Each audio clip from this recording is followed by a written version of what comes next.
Empezamos con los dos apartados de siempre, los datos del practicante, datos de la institución, que son los que se copian en todo momento. O sea, para cada informe, quiero decir. Luego pasamos a la justificación y a los objetivos. Y bueno, primero, sabemos que la justificación de cualquier tipo de trabajo es el apartado en el que se describe por qué es importante este documento que se está presentando, por qué es importante lo que se plantea en el documento que estamos presentando. En este caso, el documento es el plan de trabajo. Entonces, aquí, basándose en los hallazgos del diagnóstico institucional, se explica por qué es importante llevar a cabo este plan de trabajo y qué resultados se podría lograr. O sea, por ejemplo, si en el diagnóstico institucional he encontrado que se requería capacitación al personal administrativo con respecto al manejo de estrés, pongo eso y justifico el hecho de que más adelante yo plantee una capacitación respecto al manejo de estrés como parte de mi trabajo. Entonces, esa es la lógica para este apartado. Y también se tiene que hablar de los resultados que se piensa lograr, porque es parte de el sentido que se le da a este trabajo. Es decir, yo planteo estas actividades porque además de que he visto que hay una necesidad, considero que podría haber este u otro resultado que podría ser beneficial por tal motivo para la institución. Luego los objetivos en este caso son los objetivos del universitario. Anteriormente hemos hablado de los objetivos de la institución, ahora de ustedes como universitarios. Es decir, cuál es el objetivo general de su plan de trabajo y cuáles son los objetivos específicos que van a contribuir al logro de ese objetivo general. Continuamos con el apartado del marco teórico, que usualmente es el más extenso o uno de los más extensos. En este apartado se describen los conceptos que han de ser relevantes para el trabajo del practicante. Uno de los puntos en común, independientemente de la institución, es la teoría del desarrollo humano de acuerdo con la población con la que se trabajará. Por ejemplo, si la institución trabaja solo con adolescentes, se coloca la teoría del desarrollo humano sobre la adolescencia. Si se trabaja con la población en general, es decir, si trabajan con niños pequeños hasta adultos mayores, se debe colocar la teoría del desarrollo humano desde la infancia hasta la adultez tardía, pero de una manera un poco más simplificada, porque la teoría es bastante amplia en ese sentido. Aparte de ese punto en común para todos los grupos de trabajo, se tiene que saber seleccionar los conceptos que son importantes según el tipo de trabajo que se vaya a hacer, tanto en aspectos teóricos como prácticos. Por ejemplo, si en mi institución vamos a hacer una intervención en psicología social, tengo que tener en claro qué es la psicología social, sus principales funciones, su relevancia y más específicamente y de manera más importante, qué cosa dentro de la psicología social voy a trabajar. Por ejemplo, si quiero fortalecer el apoyo social de una población con la que yo voy a trabajar, tengo que hablar en mi marco teórico del apoyo social, los tipos de apoyo social, las funciones del apoyo social y demás. Si yo, por el contrario, voy a hacer terapia grupal, tengo que hablar no solo de los conceptos de psicología social, sino también de las herramientas, de los instrumentos, de las técnicas en un sentido teórico dentro de la intervención que voy a hacer. Luego pasamos al método. Su primer apartado nos habla de la población, que no es más ni menos que la población con la que vamos a trabajar como practicantes. Aquí se tiene que detallar el intervalo de edades y si es que los individuos vienen derivados de alguna institución. Y si fuera el caso, también se tiene que hablar de la característica común de los usuarios o pacientes que usualmente se atienden. Por ejemplo, supongamos que en mi institución yo trabajo solamente con adultos jóvenes, es decir, de 18 a 25 años. Entonces, explico eso. Si es que puedo trabajar, digamos, con adultos jóvenes y además con personas de la tercera edad, específico que hay un trabajo que se hace con adultos jóvenes y con personas de la tercera edad. Y tal vez mi institución trabaja no con la población en general, no es un servicio abierto, sino que es un servicio dependiente de alguna otra institución. Supongamos que en mi institución recibimos solamente pacientes derivados del hospital de clínicas. Entonces, eso también hay que anotar. Y si, como dice ahí, fuera el caso que todos los pacientes que atiendo, todas las personas a las que brindo mis servicios, tienen algún punto en común, como puede ser en la institución se atienden solamente a personas con problemas de adicción, también se tiene que detallar eso.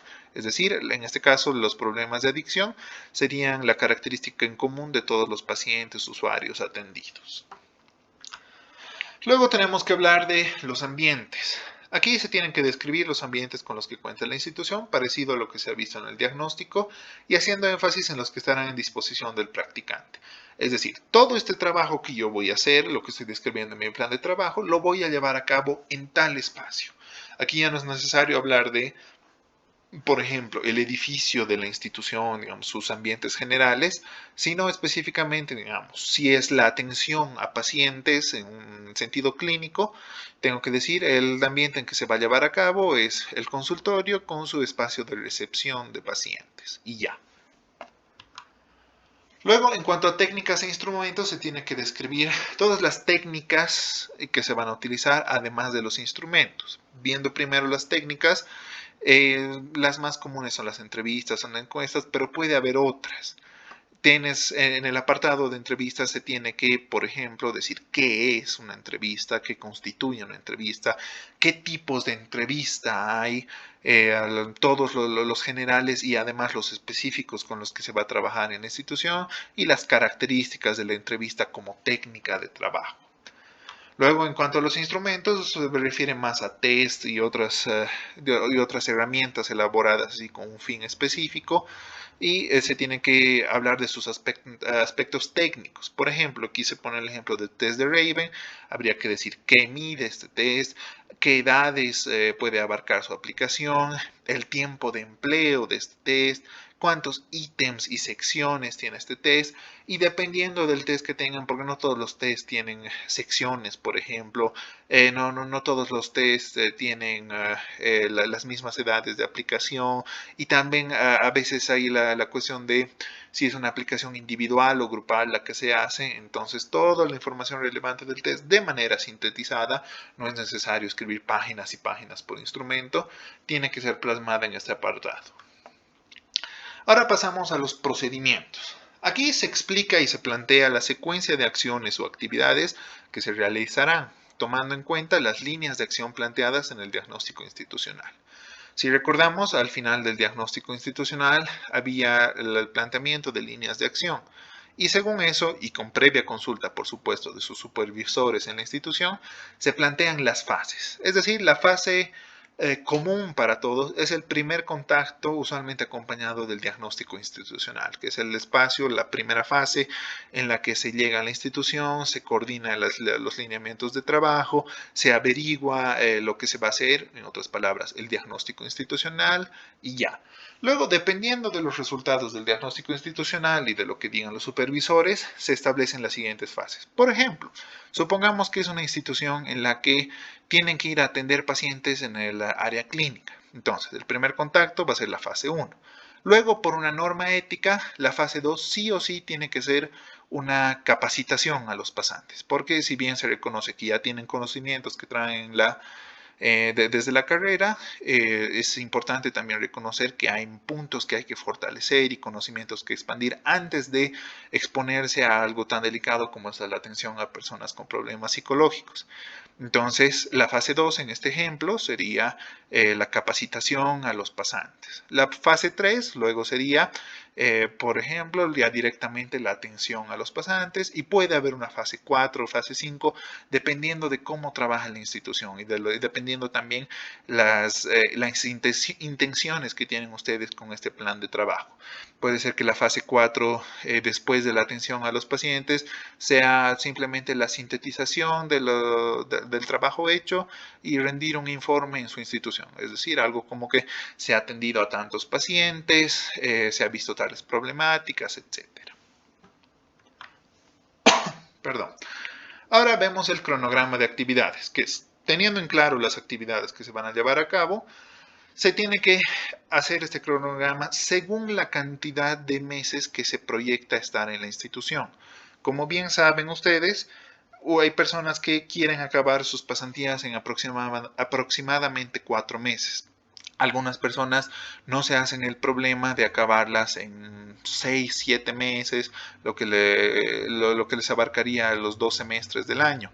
Entonces, dependiendo de cómo sean sus proyecciones para estar en la institución, se adecua este cronograma según los meses. Y usualmente se considera que cada mes tiene 4 semanas, aunque hay algunos casos por cómo se van repartiendo los días que algún mes puede tener 5 semanas.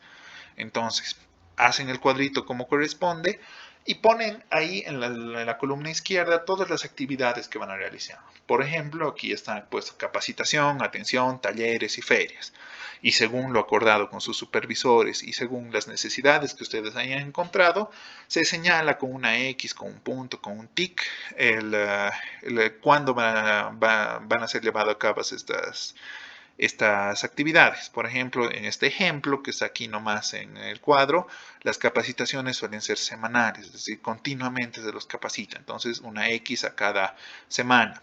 La atención puede ser, digamos, la tercera semana de cada mes. Los talleres pueden ser la segunda semana de cada mes y puede haber una feria semestral, digamos que es a finales de mayo, o una feria mensual, o cualquier tipo de actividades que se haya acordado con los supervisores de acuerdo con el diagnóstico institucional.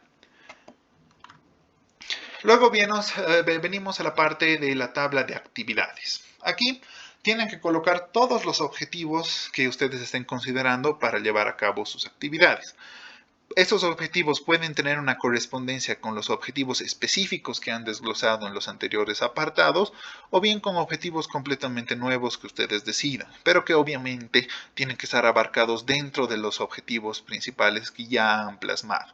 Es decir, si en su objetivo general y en los específicos en ningún momento se da a entender que va a haber, por ejemplo, ferias así en una plaza para el público general, para concientizar sobre algún problema, no tendría sentido que aquí hubiera un objetivo que diga llevar a cabo ferias en el Prado, por ejemplo.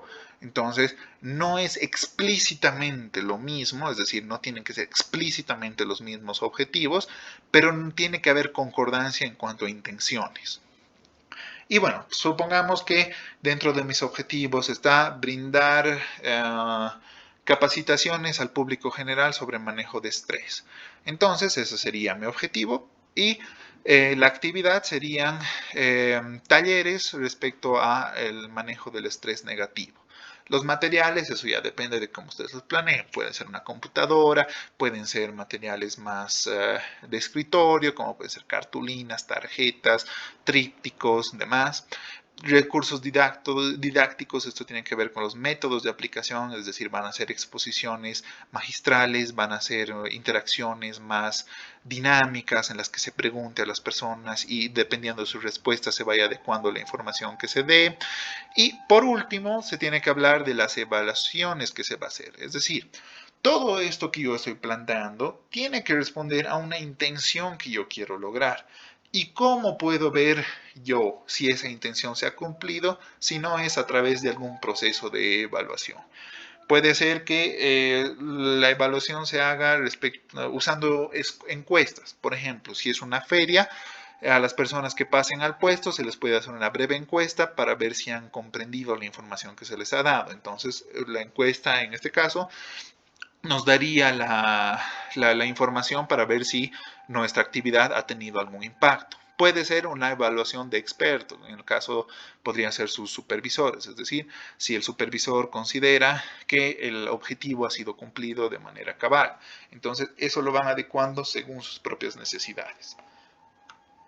Por último, la parte final del plan de trabajo nos habla de las referencias bibliográficas. Aquí en formato APA se colocan todas las referencias bibliográficas utilizadas en este documento.